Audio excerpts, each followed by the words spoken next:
Greetings to you, my people. Good morning, good afternoon, good evening, depending on location, depending where you are hearing me from this day, in this morning, being the 13th of October in the year 2022. Bringing you the news of today concerning the country called Nigeria. It's obvious that these days there is no any important news that the country is producing other than oil theft left, right, and center. Forgetting that people who is the main thief is the ones that stay in the office in Abuja using biro to destroy the life of every human being that's come from Niger Delta that is producing this oil.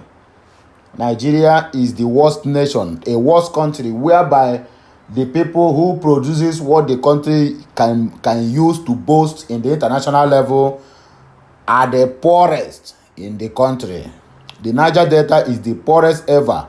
No good water, no good road, no infrastructure. There is 0%. Still yet, they are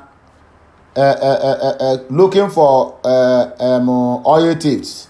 If I may ask, is it all these bunkers that uses gallon? Is that the one that make the Nigerian to be losing how many barrels? Over 1.9 barrels of crude oil for a day? The answer is no. In our own water, that all the navies, the Air Force are telling me that they don't know when vessels that can load over 1 million barrels of oil will enter and load for complete good 1 month without them not knowing. And you tell me that this is a country whereby the leaders are the one thieving the minerals of the same country they are leading, investing and looting the money outside the country. That is the country we are into. And you tell me that what a country is this? How am I going to define this? That you get a vessel loaded with 650,000 of crude oil, you set it ablaze. I salute all of you now. All the security operatives that went for that work. I am very, very sure that people who is behind that bunker is among those ones who went for that work. How can you tell me? I mean, are you talking to that? Do you think that we are that illiterate? You destroy the evidence. That is what you are trying to tell me.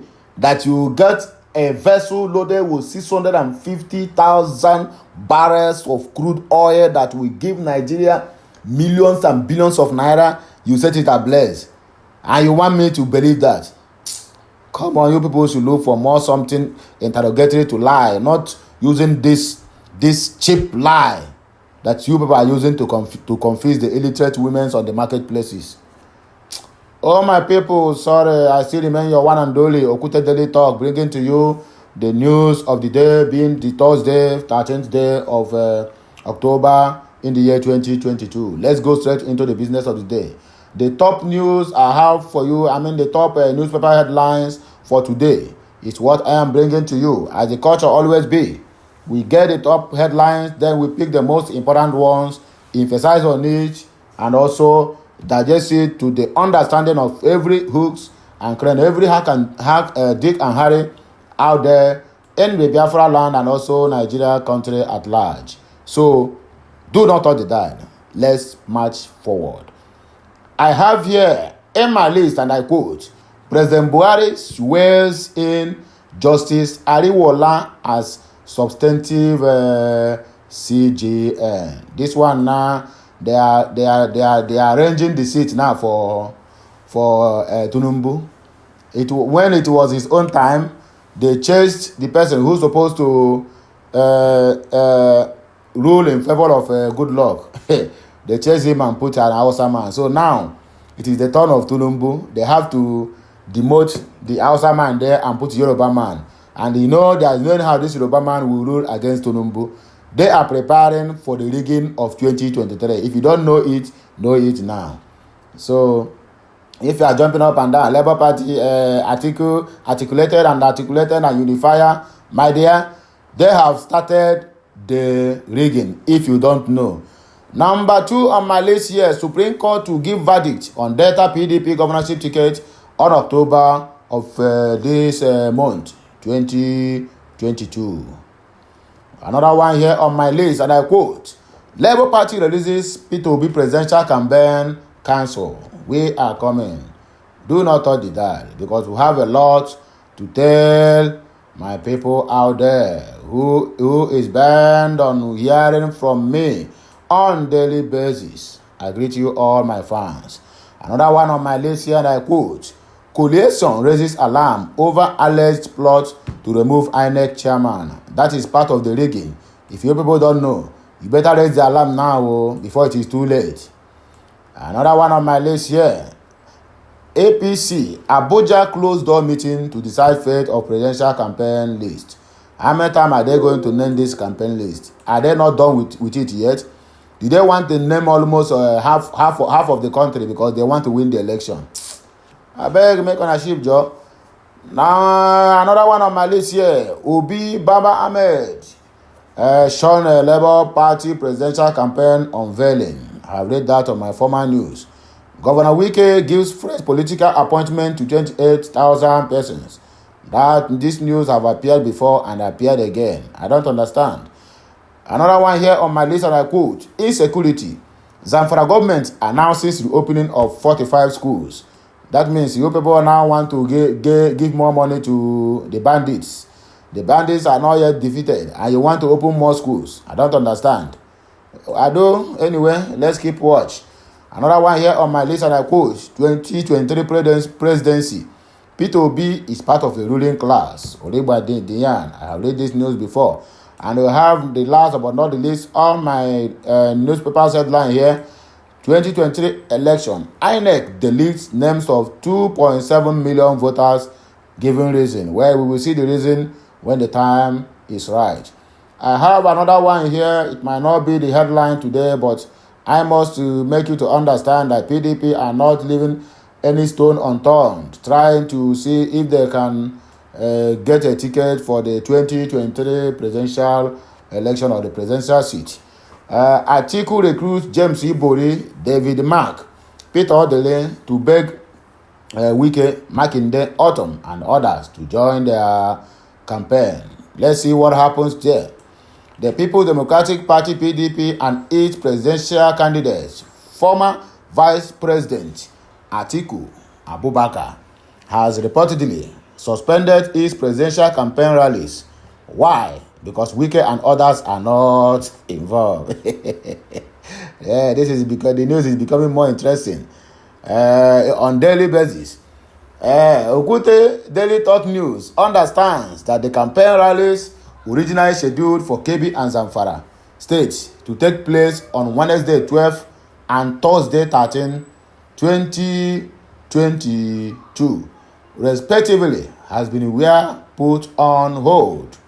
Recall that the Governor Nyesom Wike of Rivers State and his allies, Governor Seyi Makinde, Oyo State, Samuel Otom, Benue State, Ifeanyi Ugwuanyi, Enugu State, Okezi Ikpeazu, Abia State, and others have called for the resignation of the party's national chairman, Iyorchia Ayu, for balance, equity, and fairness, claiming that the party leadership is heavily dominated by the North.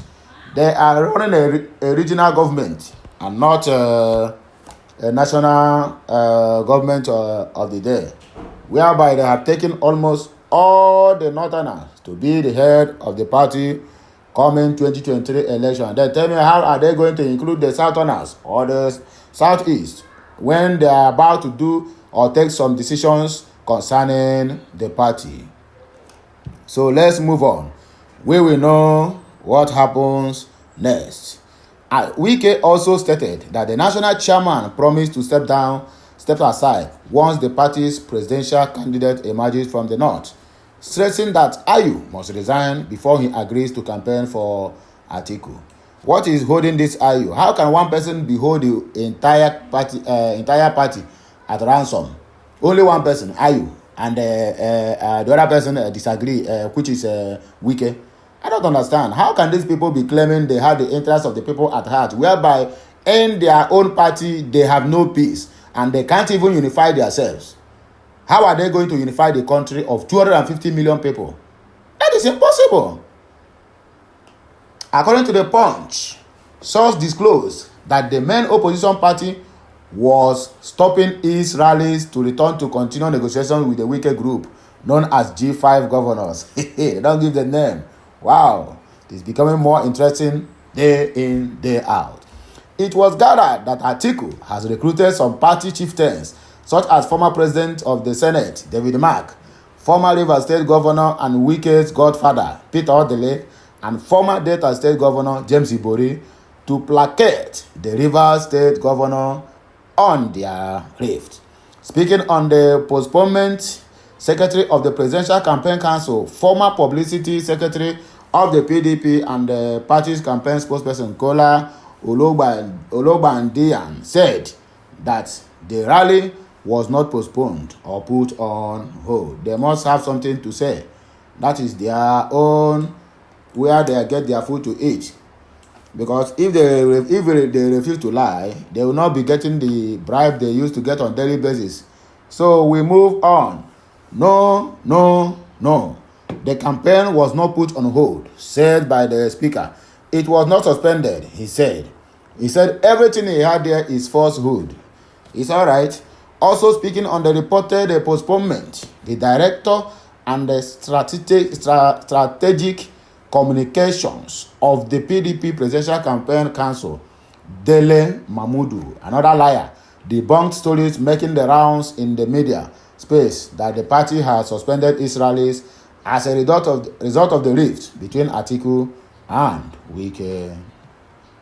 Reacting via his verified Instagram handle, Mumudu said the stories are falsehood and that the party is on course with its rallies and is due to hit Kaduna next. The question is, have you do the rally in Kebbi State and Zamfara? I have never seen any update. Neither have I seen any video post or neither have I seen any coverage by all the television stations we have in Nigeria concerning the rally. So all this your petty lies on the social media cannot help you. Dele Mumudu. It cannot help you. You people should go back home and prepare yourself for the election. But this thing you people are doing is just like a child's play, and you people are going nowhere with it. And I must encourage Wike and his allies. They should continue with what they are doing because this is a tit for tat. Absolutely falsehood. Unlike APC, which is yet to put its act together, our Atiku Okowa Presidential Campaign Council has taken off at supersonic speed.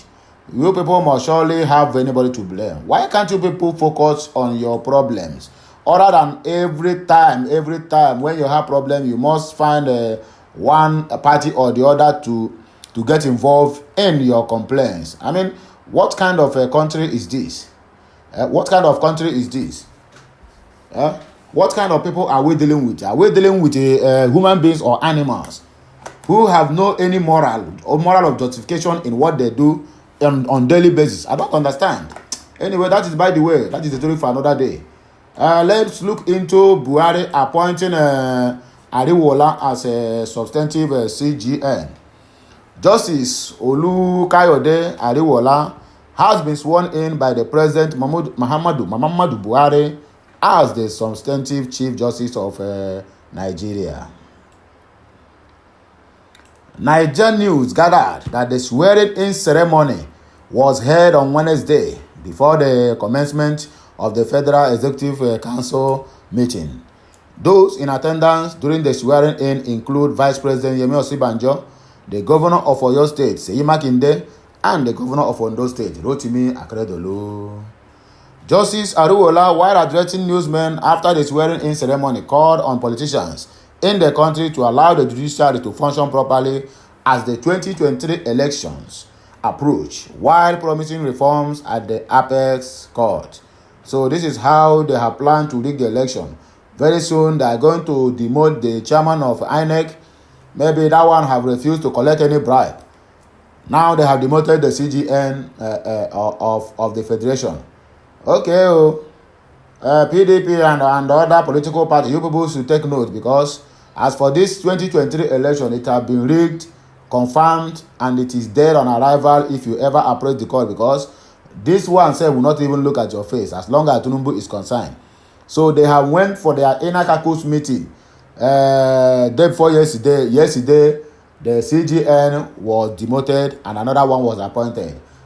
So they demoted the Hausa and promoted Yoruba, so that he will judge in favor of Bat Bola Ahmed Tinubu, the old politician. Although I greet you now, people who are warming up, you people have to be extra careful, because what I am seeing here is really not really good at all. It is not good. It is not good. You people have to wake up from your sleep. Arrange yourself, top up your games, because what is going to happen in 2023 is really it's either it's a do or die affair. But I pray that nothing bad will happen to the Biafran nation, because all this they are fighting, all this their political tantrums up and downs, at the end of the day they will end it in Biafra land with impersonation and blackmailing the IPOB of being behind whatever that must have happened or whatever that is happening. So let's go straight again into the news of insecurity in Zamfara. Zamfara state have been the only state the bandits operate easily, freely, without no interception. They go to schools, pick the keys they want. The security apparatus and the operatives will be in their homes and offices, sleeping and snoring while they pick the keys, went into their hideout, and when they decide how much they need, the government will give them and they will release the kids. So now the Zamfara government is planning or announcing to reopen 45 schools. What for? Just to make more money for the Boko Haram, or to put the kids at risk. I am very, very sure that this governor of Zamfara state have nothing to offer. He was the same governor of Zamfara state who bought SUVs or what? A Cadillac car for how many chief heads in that very particular state. 1 week after he does that, the insecurity in the state increases. So now you are planning to open 45 schools, or be to open 45 schools, so that it seems like the bandits have told you that the money have decreased, and they are knowing how you can give them money other than putting all those kids at risk, whereby all your kids, even your relatives, all of them, none is in Nigeria. Well, I pray that all these things people are doing, you people will receive the repercussion one day. Sooner or later, it will not going to be far. Zamfara state government, led by Governor Bello Matawala, has announced the reopening of 45 schools in the state. Okute News understand and gather that no fewer than 75 schools were shut down in Zamfara following incessant attacks by bandit terrorists and kidnappers in the state months ago. So have they stopped? The answer is no. Have those bandits been defeated? The answer is no. The same Zamfara that even occupants of those areas now pay taxes to bandits before they can enter their farm to farm. Wow. However, the State Ministry of Education announced on Wednesday in Gusau that the state capital in the Gusau, the state capital, that some schools are now safe to resume classes following the reduction of the frequency of disturbing attacks. You call it reduction. When you open school, they will double because they have seen the source of their income. And you want to open the school not on the area that the bandits have been defeated, but in reduction of attacks. What do you do for the reduction? Because you shut down schools and they have nothing again to hold on. They have to move from that Zamfara to other states whereby the schools and other activities is taking place. Now you want to invite them to come back. That the state government have acquired more money again to settle them when they kidnap the school children, right? Okay, now let's wait and see what happens. Making the announcement, the permanent secretary in the ministry, Alhaji Kabiru Atahiru, who received members of the state technical team on education in emergencies today during their advocacy visit to the ministry, said the school reopening is classified into 3 categories. Atahiru explained that all 75 schools fell into the red zone at the time of their closure, as it was dangerous to allow them to remain open. Today, however, he said, I am happy to inform you that as a result of improvements of security in the state, we reopened 45 out of 75 schools, while the only 30 of the schools remain shut down. So that is where we are now. Well, my people, as you people have heard it from the horse's mouth, how the Nigerian government, okay, let's say at the Zamfara state government, is gambling with the lives of the children in the state, while their own children are studying abroad, where there is security, steady lights, steady power supply, water, and every good amenities that make lives more meaningful and more enjoyable. Now they want to put the little kids at risk by opening the schools when the security issues, when the insecurity issues have not been sorted out and have not been defeated. So tell me, how are they going to cope? How can you put those kids on that kind of trauma? Going to school, no rest of mind. Coming back to school, no rest of mind. Going to school itself, you don't even know whether you're going to return back to your home. And you want to reopen the schools. What for? Who encouraged you? Did this man ever have a good special advisor? That is the question you people have to ask this man. I think this man have a mental issues. He is the one that keep buying cars for elders in the village. Instead of him to use that money to fight insecurity, he's buying cars. It seems like this man is dining with the Boko Harams. Anyway, my people, remember how we used to do it and remember our culture. Subscribe to my channel, like my content, share it, comment. I need to be seeing your comment on any of my video. Dropping your comment will be encouraging. Anyone that I'm not doing well, say it. Look at the area I'm lacking so that I will be good when I do the next video. That is how it is being done. And I've been doing this for a very long time on people's videos. When I saw something, either a content creator, a blogger, or whoever that do something, I will encourage that person and also let the person know that look at the area you are lacking, so you need to improve in these areas. So I need your comments. Like, share, so that by next I'm doing the next video, the area you hinted that I have to change, I will also pick correction from those areas. Until I come your way again, bye for now. Have a nice day, my people. Que Mesiano.